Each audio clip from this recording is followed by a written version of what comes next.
இயேசு கிறிஸ்துவின் இனிதான நாமத்தில் இன்றைய ஆவிக்குரிய சிந்தனைக்கு உங்களை அன்புடன் வரவேற்கின்றோம். இப்போதும் ஒரு பாடலுக்கு பின்பு உங்கள் சிந்தையை தெளிவிக்கும் ஆவிக்குரிய செய்தியை கேட்கலாம். தோத்திரம் செய்வேனே ரட்சகனை, தோத்திரம் செய்வேனே ரட்சகனை, தோத்திரம் செய்வேனே ரட்சகனை, தோத்திரம் செய்வேனே. பாத்திரமாக்கையும் மாத்திரம் கருணை வைத்த ஆசிபனை யுத கோத்திரனை என்றும் தோத்திரம் செய்வேனே ரட்சகனை, தோத்திரம் செய்வேனே ரட்சகனை, தோத்திரம் செய்வேனே ரட்சகனை, தோத்திரம் செய்வேனே. ஆண்டவர் இரட்சகருமாகிய இயேசுவின் இனிதான நாமத்தினால் உங்கள் ஒவ்வொருவரையும் வாழ்த்துகிற இந்த மாதத்தின் கடைசி நாளில் வந்திருக்கிறோம். கர்த்தர் இம்மட்டுமாய் அற்புதமாய் நடத்தினார். கடந்து வந்த பாதைகளை திரும்பி பார்ப்போம் என்று சொன்னால் நன்றி சொல்லாமல் நாம் இருக்க முடியாது. இதனால் நம்முடைய ஆவிக்குரிய சிந்தனைக்காக யோவேல் தீர்க்கதரிசியின் புஸ்தகம் 2ஆம் அதிகாரம் 26ஆம் வசனத்தை நான் வாசிக்கிறேன். நீங்கள் சம்பூர்ணமாய் சாப்பிட்டு திருப்தி அடைந்து உங்களை அதிசயமாய் நடத்தி வந்த உங்கள் தேவனாகிய கர்த்தருடைய நாமத்தை துதிப்பீர்கள். என் ஜனங்கள் ஒருபோதும் வெட்கப்பட்டு போவதில்லை.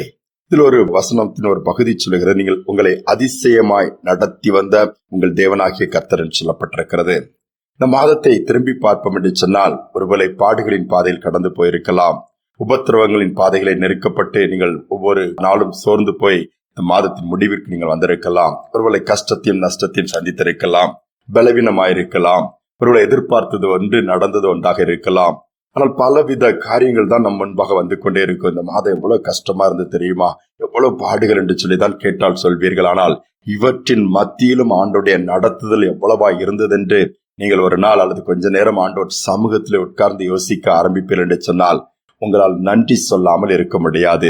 அவர் நடத்தி வந்த பாதைக்காக கர்த்தருக்கு நன்றி சொல்லி, இந்த வசனம் சொல்லுகிறது போல உங்களை அதிசயமாய் நடத்தி வந்த அந்த கர்த்தருடைய நாமத்தை சொல்லி நீங்கள் துதிக்க ஆரம்பித்து விடுவீர்கள்.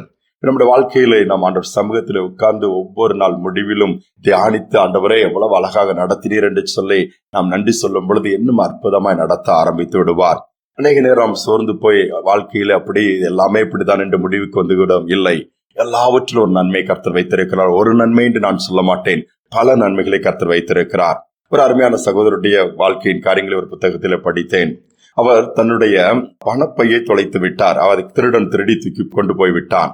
ஆனால் அவர் சந்தோஷமாக இருக்கிறார். மற்றவர்கள் ஆச்சரியப்படுகிறார், என்னால் உங்கள் எப்படி சந்தோஷமாக இருக்க முடிகிறது, உங்களுடைய பணப்பையும் பணமும் போய்விட்டது என்று சொல்லும் பொழுது அவர் சொன்னாரா, என்னுடைய பணப்பையும் பணமும் தானே போயிருக்கிறது, என்னை அந்த திருடன் திருடி செல்லவில்லையே, நான் ஏன் கவலைப்பட வேண்டும் என்று சொல்லி முதலாவதாக சொல்லுகிறார். அடுத்து அதோடு அவர் நிறுத்தவில்லை. இரண்டாவதாக, இன்றைக்கு அநேக இடத்துல திருட வருகிறவர்கள் திருடுவது மட்டுமல்ல, அதற்கு முன்பாக அந்த வீட்டை சார்ந்தவர்கள் அந்த மனிதர்களை கொன்று விட்டு தானே திருடுகிறார்கள். இன்னைக்கு என்னுடைய ஜீவனை அவன் திருடவில்லை, ஜீவன் நான் இன்றைக்கு உயிரோடு இருக்கிறேனே, அதனால் நான் சந்தோஷமாக இருக்கிறேன்னு சொன்னாராம். அப்படியும் அவர் நிறுத்தவில்லையாம். மூன்றாவதாக, என்னுடைய வீட்டில் உள்ள பொருட்கள் எல்லாம் பத்திரமாக இருக்கிறது, என்னுடைய உடைமைகள் பத்திரமா இருக்கிறேன், பணப்பையை மட்டும் தானே திருடிட்டு போய்விட்டான்.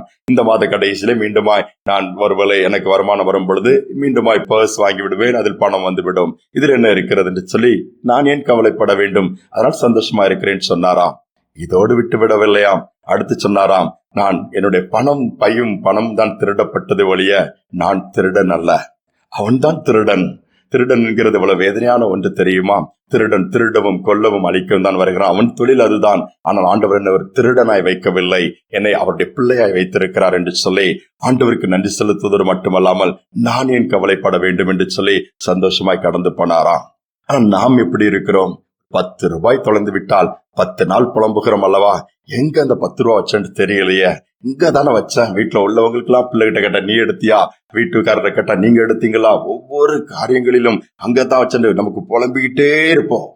இல்லை, பெரிய தேவன் நம்மோடு கூட இருக்கிறார்.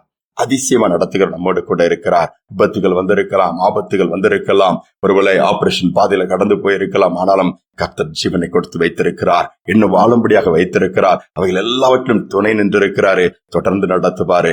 இம்மட்டுமாய் அவருடைய பிள்ளையா நம்மள வச்சிருக்கிறார் பாருங்களேன். அதற்கு நீங்க சந்தோஷப்படுங்க, நன்றி சொல்லுங்க.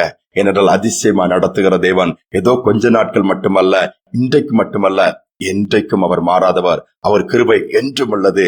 நித்தமும் நடத்துவார், தொடர்ந்து நடத்துவார். ஜெபிப்போமா? நீங்கள் அன்பின் பரலோக தகப்பனே, எங்களை நித்தமும் நடத்துகிற தேவனாய் இருக்கிறீர், அதிசயமா நடத்துகிற தேவனாய் இருக்கிறீர். பாடுகள் வந்தாலும் அதில் ஒரு பாடத்தை கற்றுக் கொடுக்கிறீர் அப்பா.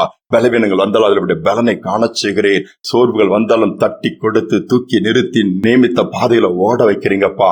கூட இருக்கிறத காண்பிக்கிறீங்க. அதற்காய் கொடா கொடி ஸ்தோத்திரம். இந்த மாதத்திலே கொடுத்த ஒவ்வொரு நாளுக்காக, இந்த 29 நாட்களுக்கும் உமக்கு நன்றி செலுத்துகிறோம். உம்முடைய கிருபை தான் இந்த மாதத்தின் முடிவிற்கு எங்களை கொண்டு வந்தது. உம்முடைய கிருபை தான் எங்களை பாதுகாத்தது. உம்முடைய ஆவியானவர் தான் எங்களை நடத்தினார். அதற்காய் ஸ்தோத்திரம். இதை கேட்டுக்கொண்டிருக்கிற ஒவ்வொரு பிள்ளைகளும் இந்த நாளை உமக்கு நன்றி செலுத்துகிற நாளாய், உம்மை உயர்த்துகிற நாளாய், நாமத்தை சொல்லி துதிக்கிற நாளாய் மாற்றிக்கொடுங்க. தடைகள் மாறட்டும் அப்பா. பலத்தோடு புதிய மாதத்திற்குள்ளே நுழைவதற்கான பாக்கியத்தை நீர் ஏற்படுத்தி கொடுப்பீராக. சோர்ந்து போன பிள்ளைகள் எல்லாம் சோர்வுகள் இப்பொழுது மறையட்டும். ஒரு உற்சாகம் அவர்களை நிரப்பட்டும். சந்தோஷத்தினாலும் சமாதானத்தினாலும் நிரப்புவீராக. நீர் செய்த நன்மைகளை, நடத்தும் பாதைகளை, நீர் செய்த அதிசயங்களை நாங்கள் பார்க்கும்படியாய், உணர்ந்து கொள்ளும்படியாய், அதை அறிந்து நமக்கு நன்றி செலுத்தக்கூடிய இருதயம் உண்டாகட்டும். துதிகனமாய் ஏற்றுக்கொள்ளும் இயேசுவின் நாமத்தில் வேண்டிக் கொள்கிற நல்ல பிதாவே, ஆமேன், ஆமேன். அதிசயமாய் நடத்தி வந்த தேவன் நம்மோடு கூட இருக்கிறார், தொடர்ந்து நடத்துவார். சிந்தனையோடு இந்த நாளை தொடருவோம். மீண்டுமாய் நாளை தினம் சந்திப்போம். ஒவ்வொரு நாளும் உணவும் உடையும் தந்து பாதுகாத்து வந்தீரையா. ஒவ்வொரு நாளும் உணவும் உடையும் தந்து பாதுகாத்து வந்தீரையா. உடல் சுகம் தந்து ஒரு குறைவின்றி வழி நடத்தி வந்தீரையா. உடல் சுகம் தந்து ஒரு குறைவின்றி வழி நடத்தி வந்தீரையா. நன்றி ராஜா, இயேசு ராஜா, நன்றி ராஜா, என் இயேசு ராஜா, நன்றி ராஜா, இயேசு ராஜா, நன்றி ராஜா, இயேசு ராஜா. ராஜா, நீ செய்த நன்மைகள் அவை எண்ணி முடியாதையா. நான் ஏறெடுப்பேன் நன்றி பலி என் ஜீவனாளெல்லாம்.